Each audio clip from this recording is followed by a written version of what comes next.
Hey everyone, today we wanted to talk about our sort of reflections from a few of the beach cleanups that we've been to recently. Sort of just kind of go over what we saw a lot of, what we liked, what we didn't like. So in the past month, we did a couple beach cleanups here in Miami. It's an easy place to do beach cleanups because there's a lot of beach. And there's always beach cleanups happening. Yes. Which is a great thing. And we've been able to find them either via Instagram with groups that we follow or volunteercleanups.org. Any other websites you know of? If Surfrider's website. Yeah, if the Surfrider Foundation is doing one, they'll probably post it on their Instagram and their website. Mm-hmm. So you can find them. You can find them online. And that's how we found them. That's how we got involved. You RSVP or you just show up. Side note, if you don't have a beach in your town, other people might do urban cleanups or park cleanups and stuff like that also. Yeah, you can find some forest cleanups, some highway cleanups, street, road cleanups, area cleanups. Otherwise, you just do them yourself. So yeah, we went to maybe 4 this last month, something like that anyways. The top 3 things that we noticed and we talked about a lot was microplastic. Microplastic is little teeny tiny pieces of plastic that are probably from a disposable plastic spoon or whatever item it is that broke up into small pieces. And anything that went now just floating in the ocean and at a microscopic level sometimes. Mm-hmm. But definitely on the beach you can see it like sand because they're brightly colored. Yeah, multicolored. Little blue pieces of sand, and they will break up in your hands even, so they're at that point where they're they're ready to spread even further. So a lot of microplastic, a lot of styrofoam, and styrofoam breaks up easily, so you will see a lot of it. Tons. And it could just be, one single cup that just broke up or something like that. And fishing line. Lots and lots of fishing line around all the little... Yeah, lines, nets, ropes, lures, sinkers, lots of fishing supplies. That is one of the reasons that we've recently given up eating fish altogether. That was 100% of the reason. We love sushi. I love sushi. We love fish. Okay. We were eating fish maybe once a week, because it's healthy. This is protein. It's not just protein, but it's healthy fats. It's omega-3s. There's oils, things in it that are healthy, and you eat things to have a healthy body. However, between the beach cleanups and then other research that I think 46% of ocean pollution, plastic pollution within the ocean it's fishing line, it's fishing nets, and that's a huge problem because now we know that there is plastic in the fish we eat. There is plastic, in the ocean in the way that it's just interacting with our skin, and there's plastic in the air we breathe at this point. So to kind of knowingly contribute to that problem, we couldn't do it. We can't do it. We don't. That's not something that we want to be a part of. And the beach cleanups, it's crazy. You stand on the beach and you look in both directions and you don't see stuff. You don't see, piles of trash or what you're expecting. In Bali, we could stand on the beach and you can look and it's just trash. It is not the things that we're talking about. It is full-blown trash. You look into the ocean and you can see it floating in the ocean. Yeah, I would go surfing in Bali and come out with pockets full of trash. Yeah, handfuls. But the thing there is, we'd collect trash on the beach and then we'd put it in a big trash mound on the beach. So there's no winning there. No winning. And here in Miami, it's more subtle. People, they do that thing on the beach where they come with a big rake, to either take away seaweed. But what that does is it breaks up the plastic into even smaller pieces. So you can stand on the beach and look in both directions and you don't really see all the trash. But if you look right down, right around your feet, you start to see these pieces. And they're small. You can sit there and you can grab all the small pieces, or you can walk on the beach and you can collect all the bottle caps. Bottle caps is it's such a big one. So many plastic water caps, especially those low profile ones now that people made, and it's we're using a lot less plastic. Look at this low profile cap. No, everyone leaves those behind. So yeah, back to the beach cleanups. A lot of them have been really good, especially when Surfrider's a part of it. Surfrider's really good at at sort of creating that same experience, and you know, Being prepared. They're prepared with buckets. They have extra gloves. They have, you know, snacks. And they're prepared to do what is appropriate with the trash. They have water bottle refills. Yeah. Water bottle refill coolers. So like, you know, they had a lot of water and they were ready for a lot of people to show up.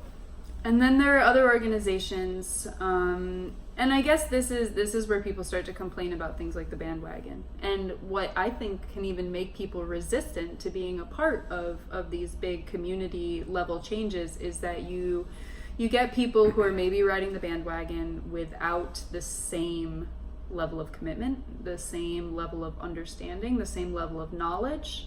But people who are maybe doing things because it's trendy, and this can be a turnoff for a lot of people. And I would say even for us, even for me, it was a huge turnoff when we showed up to one beach cleanup and they're giving out trash bags with latex gloves, and they have water bottles for themselves, but not even water available for participants, and bringing cookies as snacks, cookies that come in those flimsy plastic non-recyclable holders that you get from the grocery store. And it's just like, these people are missing the point.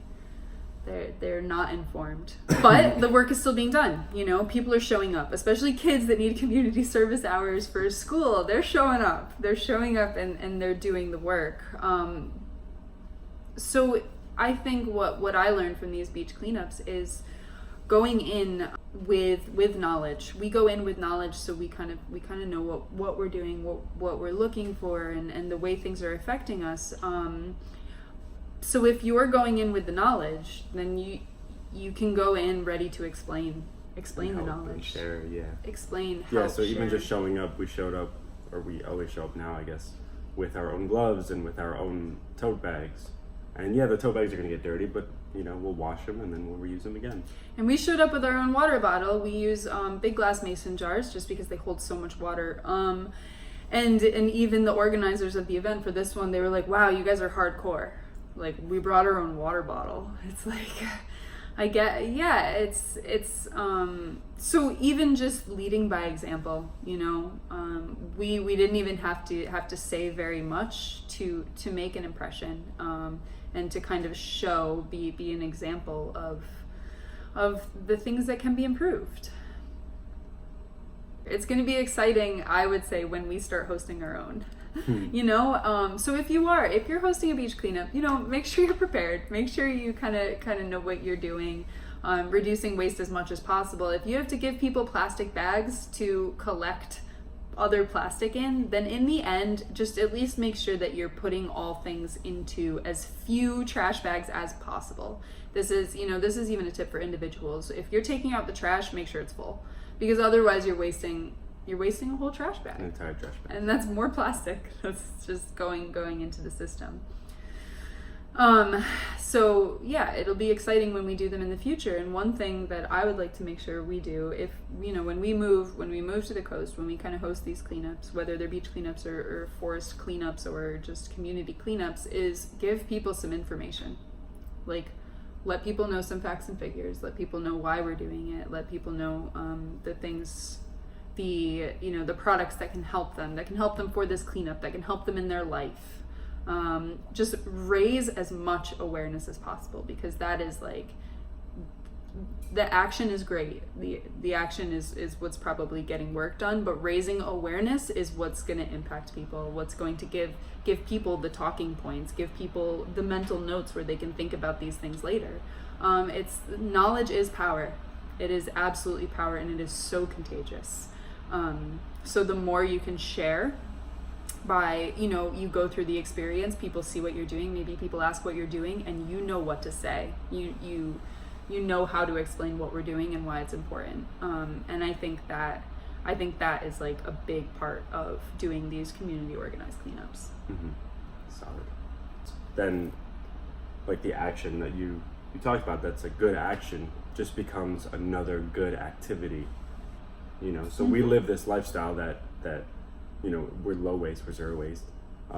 So, you know, when it comes to something we're gonna do on the weekend, we're not gonna go, although I really wanna go see Joker in the movies, we're probably not going to go to the movies and buy a thing of popcorn and stuff like that. We're going to go to a beach cleanup. We're going to go to a park cleanup, because these are just activities now, and not like life-changing or epic events that we're participating in. They're just regular activities now, because we have, you know, the knowledge and the information, and we look to share and grow the community and Yeah. more people doing it. Yeah, it's your lifestyle, you know. Like if you are someone who loves to go for bike rides, then on the weekends you go for a bike ride. And if you're someone who loves to garden, then on the weekends maybe you garden. And for us, you know, if we are people who love to live sustainably and to create this community of sustainability around us. So it's like, you know, you participate in a beach cleanup, and then afterward you go for a bike ride, and later on you garden. And it's just, these are things that become, this is lifestyle, you know. These are just, they are lifestyle changes, changing what you think your options are. If you think your options are, oh, it's the weekend, let's go to the movies, like, nah, you got way more options. So just having, you know, knowing what your options are, changing the way your brain thinks of what is like a great activity to do together. It's a big difference. These are lifestyle changes, they're permanent changes, and it really, like, it's holistic. It's like pervasive into every part of the things you care about, and the way that you use your time and the way that you use your energy, and we're better for it. Once you start, you won't stop. No, it's a rabbit hole and it never ends. And it's good. I'm really glad that we participated in as much cleanups as we did while we were traveling. Because, you know, you fit them in, it's an hour, 2 hours out in the sun together. We get to talk, we get to walk, you get to move your body, and you get to have an impact. And, like, you know, what's better? It's so many birds with very few scones. Birds and scones. Birds and scones. Shouts out to PETA. Shouts out to PETA. Feed 2 birds with 1 scone. Oh, man. Yeah. Hope you enjoyed. Hit the subscribe button. And we'll add some links to where you can maybe find cleanups in your area, but please also leave comments with links where you can find cleanups, volunteer opportunities, things of that nature, to get involved and share with others. Thanks, guys. Bye.